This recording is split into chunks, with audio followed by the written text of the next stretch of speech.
Assalamualaikum warahmatullahi wabarakatuh.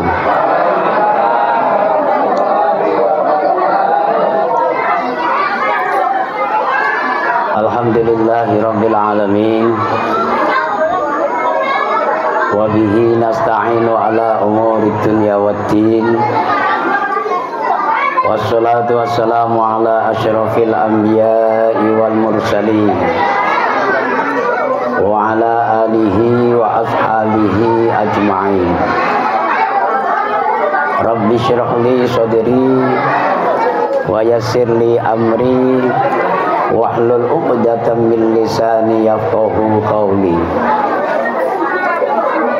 Wa qala aidan fi ayatil ukhra Bismillahirrahmanirrahim.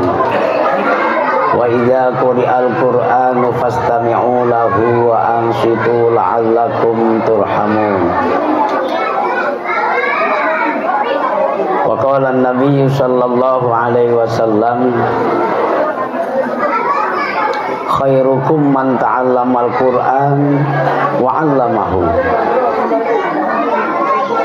Wa qala aidan fi hadisil ukhra rubba qari'in minal Qur'ani wal Qur'anu yal'anuhu. Sadaqallahul azim wa sadaqa rasuluhul karim wa nahnu ala dzalika minasyahidin, amma ba'du. Yang saya hormati segenap pengurus TPQ Nur Al-Falah dan wabil khusus pengasuh TPQ Nur Al-Falah, juga yang saya hormati asatidz dan asatidzah TPQ Nur Al-Falah, yang saya hormati segenap tokoh masyarakat, baik itu Bapak RT, Bapak RW. Kalau Pak Lurah nggak ada ya Pak?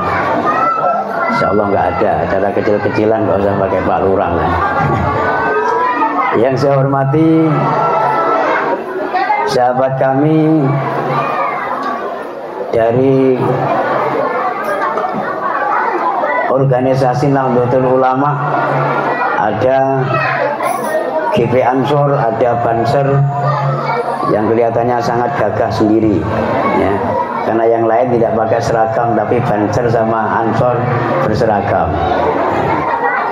Kebetulan beliau-beliau ini juga mengawal perjalanan kami untuk dakwah. Karena kami di Kecamatan Batu Ambar termasuk dikatakan kiainya. Karena dari Suriah Nahdlatul Ulama Kecamatan Batu Ambar, di tahun ini kami terpilih lagi menjadi roisnya.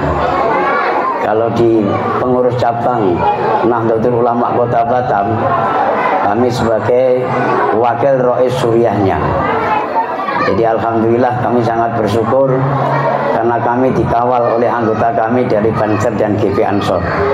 Khawatir kalau kiainya nanti ditusuk orang lain. Ya Ibu ya, menjaga kiainya terus. Kemudian yang saya hormati Bapak Ibu hadirin wal hadirat, wali santri dan anak-anak kami dari santriwan dan santriwati TPQ Nur Al-Falah yang saya banggakan.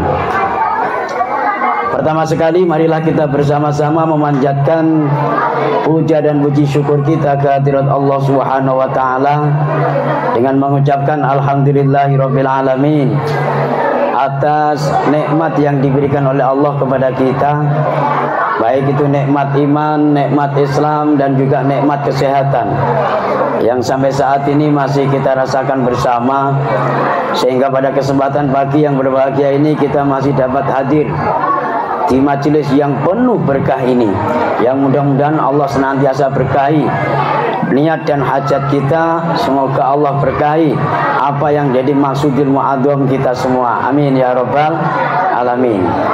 Mudah-mudahan dengan mensyukuri atas nikmat yang diberikan oleh Allah, semoga Allah senantiasa menambah nikmat-nikmatnya kepada kita semua, amin ya rabbal alamin. Salawat beserta salam dengan ucapan Allahumma sholli ala Sayyidina Muhammad wa ala ali Sayyidina Muhammad. Tak lupa kita ucapkan dan kita curahkan keharibaan junjungan kita Nabi Agung Muhammad sallallahu alaihi wasallam. Semoga dengan barokahnya kita bersolawat kepada beliau kelak di yaumil mahsyar nanti, kita semua yang hadir di majelis ini semoga mendapatkan syafaatnya ataupun pertolongannya, amin ya rabbal Bapak Ibu yang dirahmati Allah Subhanahu wa taala, adik-adikku yang saya banggakan dan yang saya cintai, tolong diam sejenak ya, karena ngajinya Pak Ustadz tidak lama-lama, ngajinya paling lama setengah jam. Setuju ya Bapak Ibu ya? Setuju, karena mohon maaf hari ini kami kebetulan banyak agenda acara. Masih ada undangan di Masjid Al-Muhajirin Batu Merah. Hari ini mengadakan doa arwah masal yang insya Allah akan kami hadiri. Ada 3 ustadz yang hafizul Quran mengadakan pelaksanaan pembacaan ayat-ayat suci Al-Quran dari tadi habis sholat subuh, dan insya Allah nanti akan khatam sebelum maghrib. Karena itu kami juga punya tanggung jawab khataman di sana, berhubung sudah ditodong dengan Ketua TPQ Nur Al-Falah, dan kami ingin mengenang berapa tahun yang lalu Bu, 3 tahun ya, 3 tahun yang lalu kami juga pernah mengisi di sini, jadi hitungannya agak-agak kangen sedikit lah ya Bu ya, agak-agak kangen sedikit. Maka mau tidak mau harus saya bagi waktunya, jadi pagi-pagi sudah hadir di Al-Muhajirin, break sejenak datang di sini, nanti habis dari sini langsung ke Al-Muhajirin Batu Merah. Karena itu ceramahnya tidak lama-lama. Setuju diam sejenak adik-adik? Adik-adik diam sejenak, setuju ya? Baik.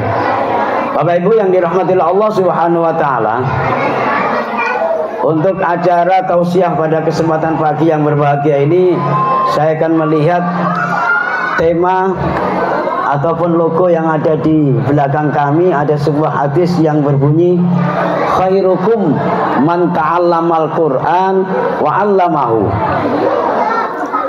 Bapak-bapak sudah hafal? Ada yang hafal Pak? Ibu-ibu yang di belakang ada yang hafal? Ibu-ibu melihat logo yang di belakang saya ada tulisan Arab, khairukum man ta'allamal Qur'an wa 'allamahu. Udah ada yang hafal? Insya Allah belum, yang hafal cuma ketua TPA-nya saja. Ini sebuah hadis yang berbunyi, sebaik-baik di antara kalian semua adalah orang yang mau belajar Al-Quran dan mengamalkan Al-Quran atau mengajarkan Al-Quran. Jadi sabda Kanjeng Nabi Muhammad sallallahu alaihi wasallam, sebaik-baik di antara kalian umatku adalah orang yang mau belajar Al-Quran dan mau mengajarkan Al-Quran. Ini satu hadis, tapi kalau dievaluasi ya, ini sangat menyentuh di dalam diri kita ya, di dalam diri kita. Karena apa Bapak Ibu? Karena di akhir-akhir ini bukan hanya di tanah pulau Jawa saja, tapi juga banyak di kota Batam ini. Orang-orang yang mau belajar Al-Quran itu hanya dari anak-anak PAUD sampai paling hebat itu anak SMA. Betul Bu? Ibu punya murid seperti itu? Ya. Kalau sudah SMP sudah mulai hilang satu begitu. Jadi ngaji itu seolah-olah batasnya dari PAUD sampai SMA. SMP ya Pak malah ya. SMA udah nggak ngaji lagi. Itu rata-rata seperti itu. Apalagi yang orang-orang tua. Padahal coba bayangkan Bapak, kalau Bapak bisa mengevaluasi bacaan-bacaan tajwid yang dibaca oleh anak-anak kita tadi, saya yakin Bapak Ibu banyak yang tidak tahu. Saya yakin itu. Ya kan? Kita ambil contoh saja. Di Batam tidak sedikit orang yang baca bismillah itu begini Bu. Bismillahirrahmanirrahim. Ada enggak? Bismillahirrahmanirrahim. Ada enggak? A'udzubillahi minasyaitonirrajim. Ada enggak? Assalamualaikum warahmatullahi wabarakatuh. Ada enggak? Banyak yang tidak bisa melafadzkan ro. Itu tandanya bahwa mereka tidak pandai membaca Arab. Dia hanya pandai membaca tulisan Latin. Karena di tulisan Latin itu tulisannya Bismillahirrahmanirrahim, bukan Rohmanirrahim, bukan. Mau membaca Asmaul Husna yang bunyinya Ar-Rahman menjadi Ar-Rahman, Ar-Rahim menjadi Ar-Rahim. Paham Bu? Ibu-ibu yang di belakang dengar? Bapak-bapak juga dengar ya? Pertanyaan saya, kira-kira ada nggak bapak-bapak yang tersentuh pengen belajar Al-Quran lagi? Nggak ada. Bodoh-bodoh bapak-bapaknya. Anak-anak aja cuma dibatasi sampai SMP. SMA udah banyak kabur, udah banyak hilang. Yang dikuatkan adalah bagaimana kita kursus bahasa Inggris, kursus bahasa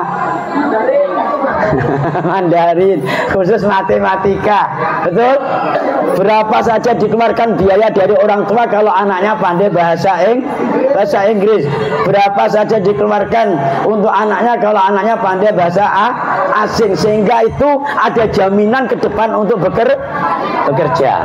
Ini Bapak Ibu yang dirahmati Allah Subhanahu wa taala. Nah, hadis ini seolah-olah hanya menyentuh kepada anak-anak saja dan menyentuh kepada guru-guru TPQ saja. Selain guru TPQ, tidak ada yang pernah mengajarkan Al-Quran dan tidak ada yang pernah belajar Al-Quran. Bapak Ibu yang dirahmati Allah Subhanahu wa taala, saya di rumah itu ada sebuah kegiatan pengajian-pengajian yang seminggu setiap malam Selasa, malam Rabu, malam Jumat. Itu semua bapak-bapak. Bukan hanya dari Tanjung Sengkuang saja, bahkan ada yang dari Batu Aji, dari Genta Batu Aji, ada yang dari Marina City, ya, ada yang dari Sekupang, ada yang dari Tiban.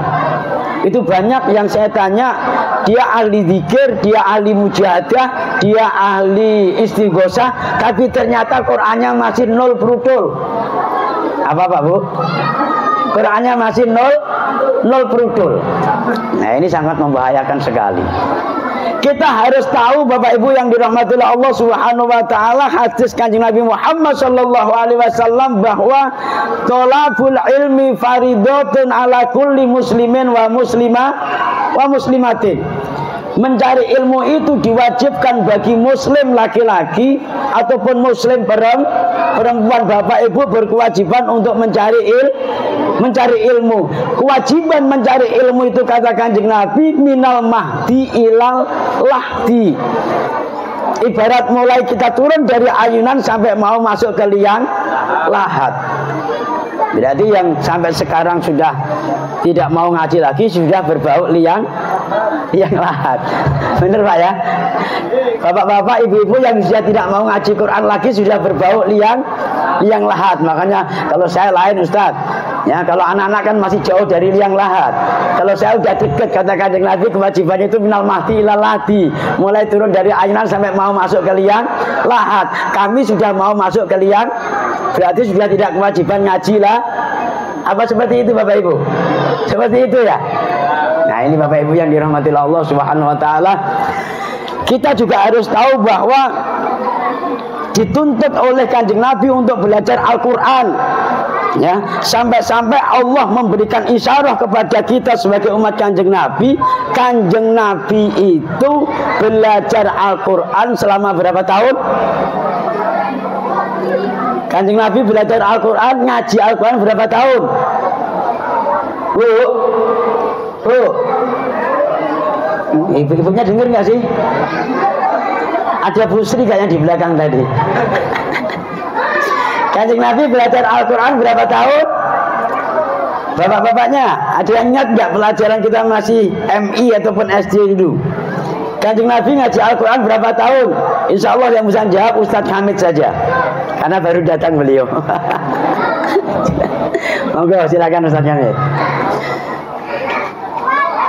Bapak Ibu yang dirahmati Allah Subhanahu Wa Taala, ini yang menjadikan PR untuk kita semua. Ya, PR kita semua bahwa kita menuntut ilmu, belajar Al-Quran, mengaji Al-Quran, jangan hanya sebatas sampai SMP saja, jangan hanya sebatas sampai SMA saja, tapi kita harus belajar Al-Quran sampai kita mau masuk ke liang lahat. Ini Bapak Ibu yang dirahmati Allah Subhanahu Wa Taala. Mohon maaf Kiai, ya, tadi kita kasih durasi waktu cuma sebentar saja, jadi saya akan ngorek-ngorek tentang Al-Quran ini Kiai. Ya, yang sangat-sangat memprihatinkan kepada kita semua Bapak Ibu, bahwa kita sadar sebagai umat Islam mempunyai sebuah kitab yang sangat luar biasa, namanya kitab suci Al-Quran. Pertanyaannya kepada Bapak Ibu, sudahkah kita tahu tentang Al-Quran? Belum kan Pak? Ibu-ibu, sudahkah ibu-ibu tahu tentang Al-Quran? Belum tahu. Pertanyaannya lagi, kalau belum tahu, kenapa tidak mau belajar Al-Quran? Sibuk Pak, sibuk nyari duit. Kalau nyari duit itu tidak ada batasnya, sampai kakek-kakek, nenek-nenek masih nyari duit terus. Tapi kalau ngaji Al-Quran kita batasin. Sedangkan Allah memberikan isyarat kepada Kanjeng Nabi Muhammad SAW. Kanjeng Nabi Muhammad ngaji Al-Quran sama malaikat Jibril selama berapa tahun? 23 tahun. Masya Allah. Itu kanjeng Nabi. Lah kita umatnya ngaji kok hanya sampai batas SMP. Saya yakin lah bapak-bapak atau ibu yang ada di majelis ini tuh ada yang sampai seumur ini tidak khatam Quran. Ada enggak? Ada enggak? Dari kita kecil sampai dewasa, nikah terus merantau di Batam, ya, nggak sempat ngaji Al-Quran. Paling ngaji Al-Quran sampai 3 juz, 5 juz. Habis itu seneng perempuan terus nikah. Setelah nikah, ya, kebelet masalah ekonomi, akhirnya merantau. Sampai di perantauan sibuk nyari duit. Kapan ngaji Qurannya? Kadang-kala kita lebih hebat daripada Kanjeng Nabi. Kanjeng Nabi aja yang sempurna-sempurnanya manusia, hebat-hebatnya manusia, dan surganya dijamin oleh Allah Subhanahu Wa Taala, ngaji Al-Quran aja sampai tuntas. Lah kita yang umatnya, kadang surga kita aja netting sama Kanjeng Nabi, kadang bosan untuk belajar Al-Quran.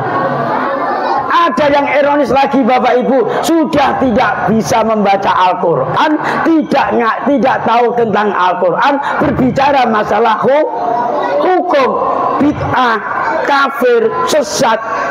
Ada yang seperti itu. Naudzubillah sama naudzubillah min dzalik. Padahal yang ngomong seperti itu ditanya satu ayat daripada Al-Qur'an aja tidak pecus. Ada yang tahu pecus, Pak? Tidak pandai. Tadi yang saya sampaikan, lu baca bismillah saja enggak fasih. Tapi berbicara hukum. Bismillahirrahmanirrahim. Ada enggak tadi? Ada enggak? A'udzubillahi minasyaitonirrajim. Assalamualaikum warahmatullahi wabarakatuh. Ada enggak? Bener enggak? Bener enggak? Kalau salah kenapa tidak mau belajar? Setiap tahun ini TPku diperingati untuk haflah akhir sana. Tapi jarang orang-orang tua wali murid yang terbuka hatinya. Bagaimana saya tahu Al-Qur'an? Bagaimana kita berbicara tentang dasar-dasar Al-Quran sementara baca Al-Quran saja masih amit. Betul Bapak Ibu? Betul Bapak Ibu? Makanya kami ngaji tidak lama-lama, ya, tidak banyak-banyak. Yang pada intinya kami ingin mengajak Bapak Ibu, ayolah, ya, berangkat dari diri kita masing-masing. Buang kesombongan kita. Hilangkan jauh-jauh dengan kebodohan kita. Entah salah, entah benar, yang penting tiada waktu, tiada hari untuk belajar Al-Quran. Karena Bapak Ibu yang dirahmati Allah Subhanahu wa Ta'ala, ada satu hadis yang sangat menyedihkan buat kita. Kanjeng Nabi Muhammad sallallahu alaihi wasallam pernah bersabda, "Rubba qari'in minal Qur'ani wal Qur'anu yal'anuhu." Banyak di antara umatku besok di akhir zaman yang senang dengan Al-Quran, suka membaca Al-Quran. Akan tetapi Al-Quran tersebut tidak akan menolongnya besok di akhirat, tidak akan memberikan syafaat kepadanya besok di akhirat. Justru malah sebaliknya, Quran yang dibaca tersebut akan melaknat kepada dirinya. Naudzubillah summa naudzubillah min. Quran yang kita baca hari-hari Bapak Ibu, kalau benar bacaan kita, besok di yaumil hisab, di yaumil mahsyar akan mampu mensyafaati kita, ya, akan mampu menolong kita. Akan tetapi sebaliknya, kalau Quran yang kita baca dengan sesuka-suka kita sendiri, bahasa orang Jawa itu saenake udele dhewe misalnya kan. Seneng-seneng kita lah, suka-suka kita lah, ya. Justru Quran yang kita baca besok di akhirat akan melaknat, akan membelenggu kita. Naudzubillah summa naudzubillah min dzalik. Karena itu Bapak dan Ibu yang dirahmati Allah Subhanahu wa Ta'ala, jangan malu-malu, jangan segan-segan. Mumpung di sekeliling kita ada seorang ustadz, ada seorang imam, ada seorang kiai, ada seorang masyayikh yang mungkin mereka lebih tahu tentang adanya Al-Quran, cari kesempatan bagaimana kita bisa belajar Al-Quran dengannya. Bapak Ibu yang dirahmati Allah Subhanahu wa Ta'ala, sangat-sangat memprihatinkan, sangat-sangat sedih kalau kita perhatikan. Coba kita bayangkan, rata-rata imam masjid ataupun ustadz yang ada di Batam itu hanya sibuk ngurusin anak-anak.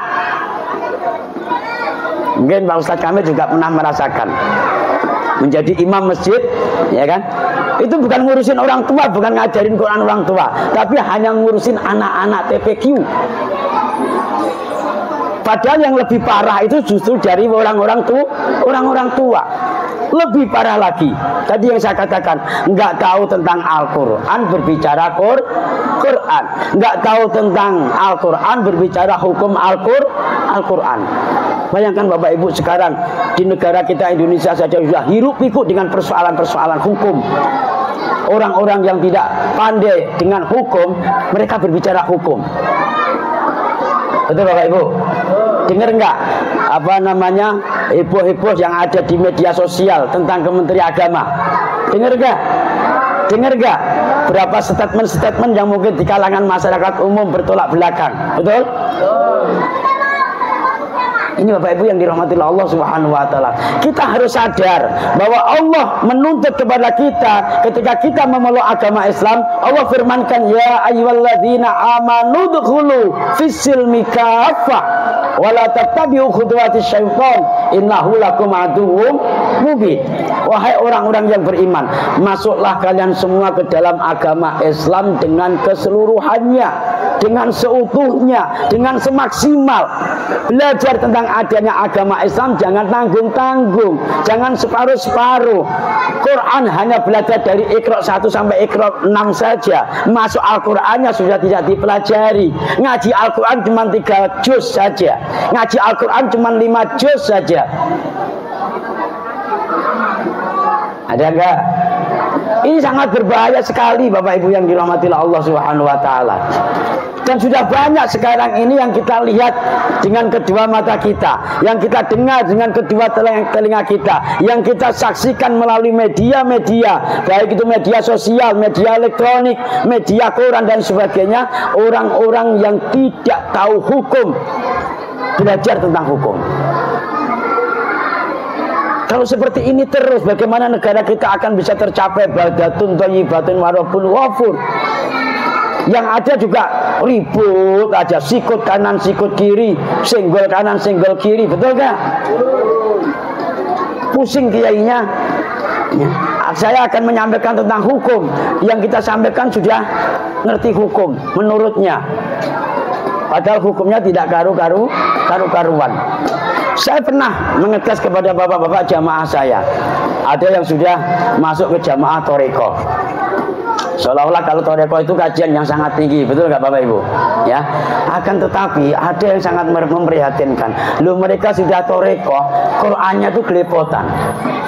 Ditanya izhar nggak ngerti, ditanya ikhfa nggak ngerti, ditanya iklab nggak ngerti, idgham bigunnah, idgham bila gunnah, ikhfa safawi, mat wajib mutasil, mat wajib munfasil dan lain sebagainya.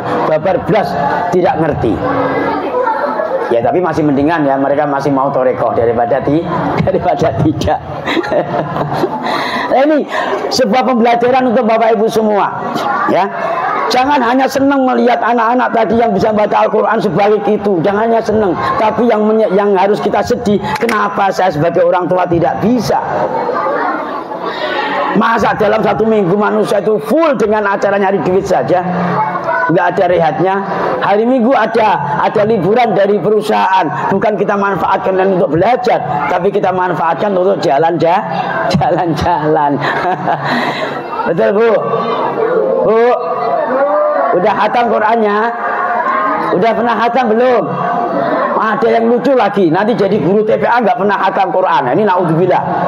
Ya, sudah siap mengajarkan Al-Quran kepada anak-anak, tapi dia sendiri tidak pernah hatam Al-Quran. Sudah tidak pernah hatam Al-Quran, tidak mau ngaji Al-Quran. Harusnya sebagai guru TPA itu, kalau yang pernah belajar hatam Al-Quran, maka ngaji sama seniornya. Aku nggak ngaji sama Ustadz Kamit lah. Beliau kan yang sudah pernah hatam Al-Quran dan punya sanad dari gurunya. Aku nggak usah malu-malu mentang-mentang guru kok malu nggak belajar. Jangan. Karena apa yang kita ajarkan kepada anak-anak kita itu nanti Bapak Ibu, itu akan kita pertanggungjawabkan di hadapan Allah Subhanahu wa taala, akan ditanya. Contoh, ada seorang ibu-ibu ataupun bapak-bapak yang dia hanya pernah belajar Al-Quran sampai 5 juz sama guru si A. Habis itu merantau di Batam. Sampai Batam, karena dia sedikit banyak pandai dengan baca Arab, bismillahnya sudah fasih, ya, Fatihahnya sudah fasih, akhirnya jadi guru TPA. Kebetulan muridnya sudah ada yang 6 juz atau 7 juz, diajarkan oleh Bapak Ibu itu.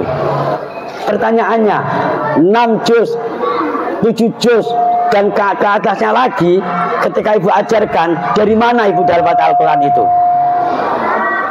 Sementara besok akan dimintain pertanggungjawaban daripada Allah Subhanahu wa taala. Saya pernah mengaji Al-Quran 5 juz dengan kiai ini, ya Allah. Terus yang 6 juz ke atas dari kiai mana? Ya pandai-pandai saya sendiri. Inilah Bapak Ibu yang dirahmati Allah Subhanahu wa taala. Makanya Al-Quran itu harus bersanad, harus betul-betul 30 juz mempunyai minimal 1 guru. Sebagaimana yang diajarkan Kanjeng Nabi belajar Al-Quran 30 juz itu tidak saja guru lain selain malaikat Jibril, 1 guru sampai hatam. Setelah hatam membacanya juga selalu diaplikasikan, dipraktekkan dalam kehidupan sehari-harinya. Nah, maka kalau kita lihat seperti itu, sangat membahayakan kepada diri kita sendiri, yang ketika kita mengajarkan Al-Quran, tapi Quran yang kita baca sendiri tidak ada sanadnya, tidak ada gurunya. Ada lagi yang gurunya itu gonta-ganti. Dulu saya Iqra sama Ustadz Hamid sampai juz 3, ya, juz 4 sampai juz 5-nya sama Ustadz Narsim. Juz 6 sampai Al-Quran 3 juz, ya, sama Ustadzah Zabat. Pokoknya campur aduk guru-gurunya itu.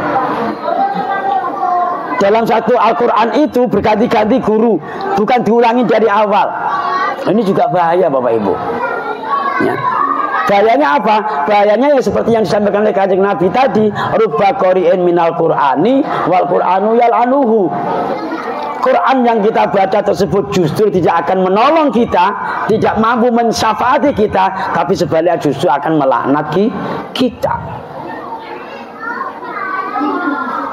Karena di dalam Al-Quran itu ada petunjuk-petunjuk, ada aturan-aturannya tersendiri, sebagaimana tadi yang ditampilkan oleh anak-anak kita dari TPQ Nur Al-Falah.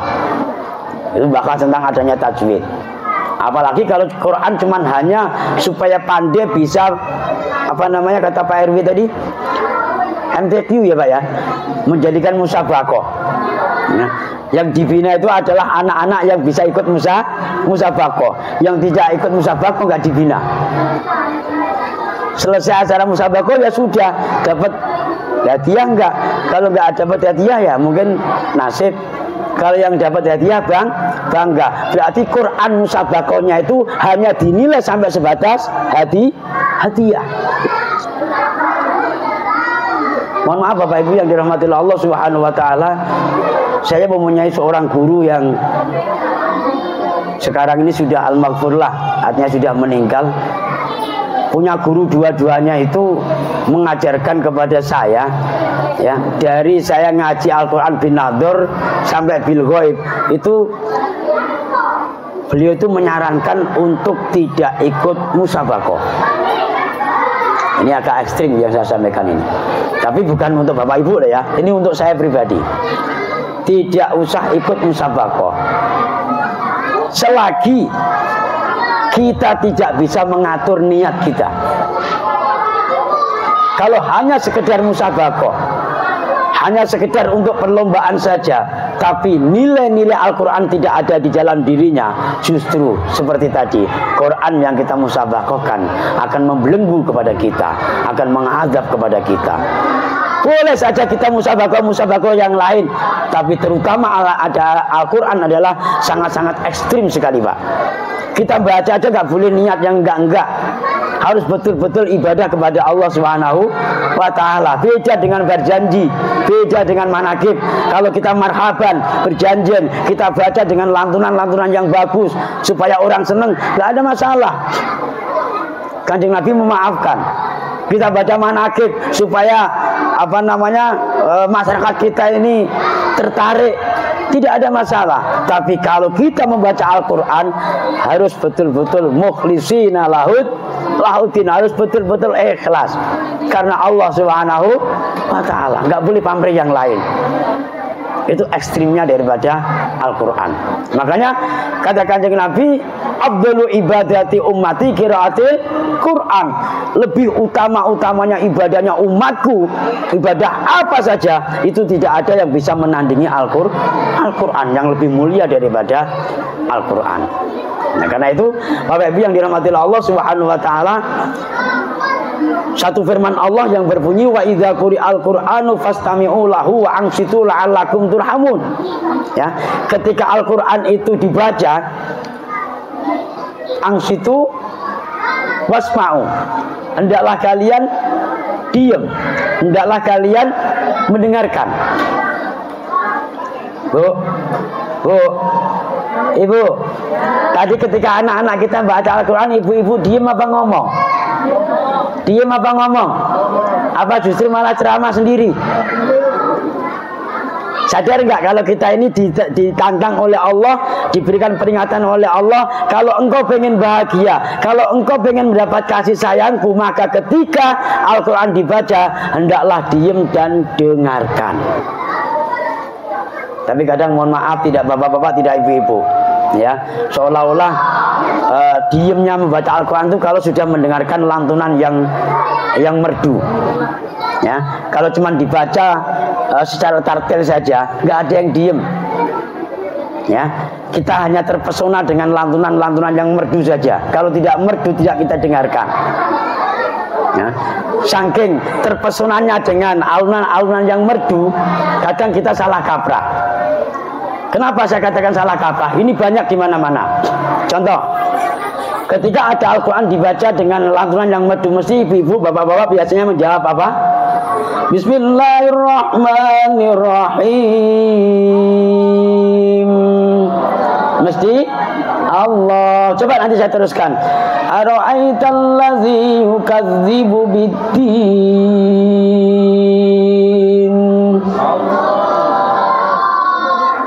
Bapak Ibu renungkan. Saya akan mencoba mengartikan. Ara'aitallazi yukadzibu biddin. Tahukah kau siapa yang mendustakan agama? Tahukah kau siapa yang mendustakan agama? Bapak Ibu jawab Allah. Kurang ajar enggak? Kurang ajar enggak? Itu akibat fakal kita tidak tahu Al-Quran, Bapak Ibu. Ngertinya ada alunan-alunan yang merdu, mesti harus kita jawab Allah. Betul kan, Bu? Ara'aitallazi yukadzibu biddin. Coba kalau kita baca Ara'aitallazi yukadzibu biddin, enggak ada yang baca Allah. Benar enggak? Benar enggak, Bapak Ibu? Dan ini terjadi di masyarakat enggak?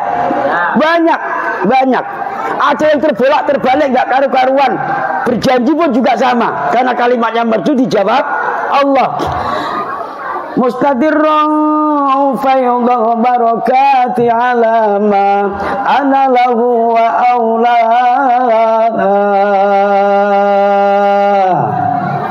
Mesti ibu-ibunya menjawab Allah. Nah, ini terbaliknya sesuatu itu yang tidak tahu dasar-dasar hukumnya, itu bisa terjadi kepada kita. Padahal itu kan bacaan berjanji yang harusnya kita memperbanyak sholawat. Kalau kita membaca Al-Quran, hati kita tergetar untuk ingat kepada Allah. Kalau kita baca berjanji, hati kita bergetar untuk ingat kepada Rasulullah. Al-Quran memperbanyak zikir Allah, Al-Berjanji memperbanyak zikir sholawat. Ini anggota Ansor jangan sampai salah kaprah. Nanti ikut-ikutan. Ada orang baca berjanji, jawabannya Allah. Ada orang baca Al-Quran nggak tahu artinya, pokoknya Allah gitu aja. Betul apa betul? Kita harus sadar bahwa Quran itu hudal linnas wa bayyinatin minal huda wal furqan, sebagai petunjuk manusia dan sebagai pembeda antara yang hak dengan yang batil, antara yang salah dengan yang benar. Kita karena tidak tahu Quran maka tidak tahu salah, tidak tahu benar, tidak tahu hak, tidak tahu batil. Yang kelihatannya kayak macam orang soleh dianggap kiai. Iya Pak ya. Yang kelihatannya agak-agak preman nggak dianggap kiai. Sekarang banyak umat yang kejebak dengan gistur ataupun kostum. Baru ngaji Al-Quran 1 bulan, ya kan? Karena dia punya duit, beli surban di Jodoh. Surbannya tidak warna putih, yang agak warna biru, yang agak mahal sedikit. Ya kan, Pak ya? Yang biasanya beberapa tahun waktu dari kecil nggak pernah pakai peci. Pakai peci biar kelihatannya ngalif sedikit. Yang peci apa namanya ini? Peci apa Pak jenenge Pak? Peci sundul lah. Ya, kurang gagah sedikit pakai apa namanya? Pakai games. Pakai apa? Pakai jubah. Ya kan? Kurang gagah sedikit pakai jenggot. Kurang begitu gagah dipanjangkan jenggotnya. Seolah-olah dilihat kayak macam syekh, macam kiai, macam orang alim, tapi ternyata tidak tahu apa-apa. Dia hanya hafal 3 ayat atau 5 ayat. Dia hanya hafal 3 hadis atau 5 hadis. Kemana-mana fatwa, kemana-mana ceramah. Ini kadang masyarakat ataupun umat juga tidak ngerti. Maka jangan sembarangan milih guru. Terutama anak-anak kita harus kita didik terhadap orang yang betul-betul tahu tentang Al-Quran. Bapak Ibu yang dirahmati Allah Subhanahu wa taala, dari penampilan beberapa anak-anak tadi mengingatkan kami waktu masih MI. Ada kajian tauhidnya, ada kajian tajwidnya, ya, dengan Risalatus Sibyan ya. Nah, dinazamkan seperti itu, masya Allah. Saya sudah berapa puluh tahun akhirnya lupa, ya. Hanya terbayang-bayang sedikit-sedikit aja yang nyangkut-nyangkut. Tapi teringat dulu kita masih kecil. Dan alhamdulillah satu persatu daripada anak tersebut, bukan berarti saya menjadi dewan juri, bukan, tapi sangat luar biasa bagi saya. Dan itu harus dikembangkan, itu harus ditingkatkan. Jangan sampai berhenti di tengah jalan. Sudah SMP ataupun SMA selesai mengaji. Karena dalam pelajaran agama itu yang tidak ada batasnya adalah ngaji Al-Quran. Ilmu-ilmu apa saja itu masih juga dibatasin, tapi tentang Al-Quran tidak bisa dibatasin. Maka sesuai dengan kata Kanjeng Nabi tadi, minal mahdi ilal lahdi. Pertama kita harus menguasai bacaan Al-Quran. Setelah itu kita harus menguasai arti daripada Al-Quran ataupun makna daripada Al-Quran. Setelah itu kita harus menguasai bagaimana menafsiri daripada makna-makna Al-Quran. Ini Bapak Ibu yang dirahmati Allah Subhanahu wa taala. Sekali lagi saya sampaikan kepada Bapak Ibu, dan sekaligus saya mengajak Bapak Ibu, janganlah hanya haflah akhir sana ini menjadikan acara seremoni saja, untuk kebanggaan saja, biar dilihat oleh orang lain, wow. Atau mungkin orang-orang tua kita hanya bangga anak kita sekarang ngaji di TPA. Tapi kita harus mampu menggugah diri kita sendiri, bagaimana kita jangan sampai kalah dengan anak-anak kita. Ada satu kejadian yang pernah saya alamin ketika saya mengajar di TPA. Ada wali murid menyerahkan anaknya ngaji sama saya. Selama 3 tahun berturut-turut itu ngaji sama saya. Berhubung tempatnya agak jauh dengan saya, di sebelah rumahnya ada seorang ibu-ibu yang mengajarkan TPA, mengajarkan Al-Quran, mengajarkan Iqra. Dipindahlah anak ini ke tempat sebelah, ya. Setelah itu belum sampai lama, ibu-ibu yang mengajarkan ini berapa tahun berikutnya pindah. Anak ini sudah masuk Al-Quran. Waktu ngaji sama saya masih Iqra, ya. Begitu ibu-ibunya ini pindah, yang guru TPA ini, akhirnya anak tersebut dibawa orang tuanya lagi, diserahkan sama saya. Ibu jangan ketawa-ketawa, itu tetangga ibu. Ya kan? Diserahkan sama saya lagi. Begitu diserahkan sama saya lagi, saya tidak langsung saya terima. Saya tanya begini, anak bapak sudah sampai mana? Sampai Al-Quran, Pak. Itulah ngaji sama bapak itu sudah 3 tahun, tapi Iqra nggak khatam. Begitu sama ibu sebelah itu, baru sekian bulan sudah Al-Quran, dan sekarang sudah juz 7. Oh bagus, berarti cerdas ibu itu. Saya berpikir berarti metode saya yang salah, kan begitu. Metode ibu tadi yang benar. Saya cuma mau ngetes saja, boleh nggak anak bapak saya tes? Nanti kalau misalnya masuk di juz 7, saya lanjutkan. Tapi kalau belum, saya turunkan. Oh bagus Pak, ambilkan Quran, dibaca dari pelajaran sama ibu tadi. Juz 7 nggak bisa, turun juz 6, nggak bisa lagi, turun sampai ke Iqra. Iqra pun bukan Iqra 6, sampai ke Iqra 4. Bayangkan, kata orang tua ini bagus. Ternyata selidik demi selidik, orang tuanya sendiri tidak pandai baca Al-Quran. Ini yang jadi persoalan. Saya kaitkan dengan diri saya sendiri. Saya mengatakan anak saya hebat, anak saya bagus karena tahu 1 kali 1 ada 1, 1 tambah 1 ada 2, ada rumus matematika. Itu saya anggap bagus. Karena apa? Karena saya tidak tahu matematika. Nah ini Bapak Ibu yang dirahmati Allah Subhanahu wa taala, kita jangan sampai seperti itu. Dan ini banyak rata-rata orang tua wali murid yang seperti itu. Ngaji di tempat Bu Nur, ini sudah 1 tahun kok Iqra gak khatam-khatam. Ini yang bener ini guru, yang salah ini gurunya apa anak saya? Ya, dipindah lagi ke Ustadz Hamid. Sampai Ustadz Hamid gitu juga. Oh berarti anak saya masih kurang puas, dipindah lagi kepada guru yang agak agak-agak miring-miring sedikit lah. Artinya ya ditanya tajwid nggak ngerti. Ya, dia ngajarkan Al-Qur'an. Ditanya ikhlam nggak paham, ikhfa nggak paham. Huruf apa namanya itu kok biguna nggak ngerti, itu kok bilang guna nggak tahu. Ya, makanya ngajinya cepat. Apalagi kalau ngajinya pakai lagu. Sudah nggak ngurusin masalah tajwid lah. Yang penting suaranya bagus, legok-legoknya bagus. Bagus anak saya ngajinya Pak. Padahal nggak tahu kalau orang tua tadi anak-anaknya tadi membaca Bismillahirrahmanirrahim. Ya ngerti kan? A'udzubillahi minasyaitonirrajim. Baca salam aja nggak fasih. Kata Ustaz Kamit mutuwoi jadi. Assalamualaikum warahmatullahi wabarakatuh. Mutuwahnya, buahnya.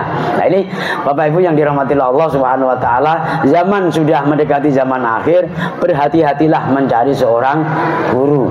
Sekarang kadang-kalanya itu ada guru-guru yang alim yang kelihatannya kostumnya tidak meyakinkan, tapi justru beliau adalah ngerti tentang adanya tajwid.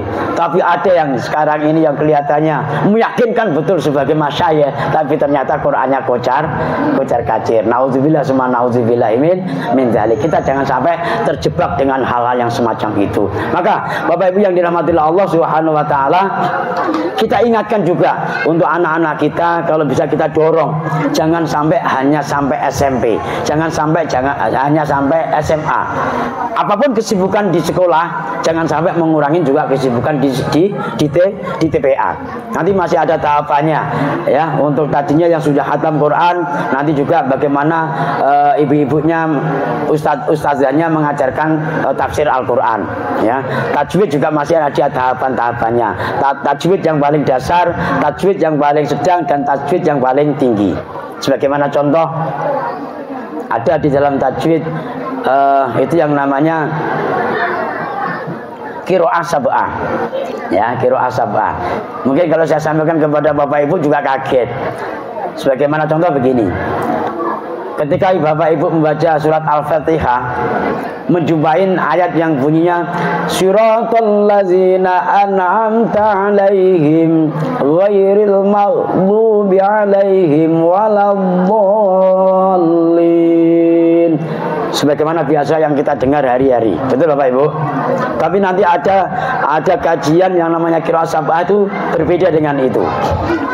Siratal ladzina an'amta 'alaihim ghairil maghdubi 'alaihim waladdallin. Bukan alaihim tapi alaihimu. Kalau Bapak Ibu tidak belajar mesti kaget. Wah, itu tersesat itu. Dari saya lahir sampai sekarang belum pernah saya mendengarkan bacaan itu. Oh, itu nggak betul ustaznya itu. Itu gara-gara kita berhenti belajar, dan gara-gara kita tidak membidangin ilmunya, akhirnya menjadi gagal paham. Ini Bapak Ibu. Dan ini terjadi banyak di kalangan masyarakat sekarang ini. Ya. Karena itu Bapak dan Ibu yang dirahmati Allah Subhanahu wa taala, mungkin hanya itu yang bisa kita sampaikan pada kesempatan bagi yang berbahagia ini, dan sama-sama kita doakan mudah-mudahan TPQ Nur Al Falah kedepannya akan semakin sukses, semakin maju, dan mampu mengukir dan mendidik anak-anak menjadi anak-anak yang soleh dan solehah, berguna kepada nusa dan bangsa, berguna kepada agama, dan berbakti kepada kedua orang tuanya, sehingga sekaligus wali-wali muridnya juga tergugah hatinya untuk senantiasa belajar tentang adanya Al-Quran. Amin ya rabbal alamin. Demikian yang bisa kita sampaikan. Terima kasih atas segala perhatiannya. Mohon maaf atas segala kekhilafan dan kesalahannya. Kita akhiri dengan ucapan hadzanallahu wa iyyakum ajma'in. Wallahul muwaffiq ila aqwamit thoriq. Wassalamualaikum warahmatullahi wabarakatuh.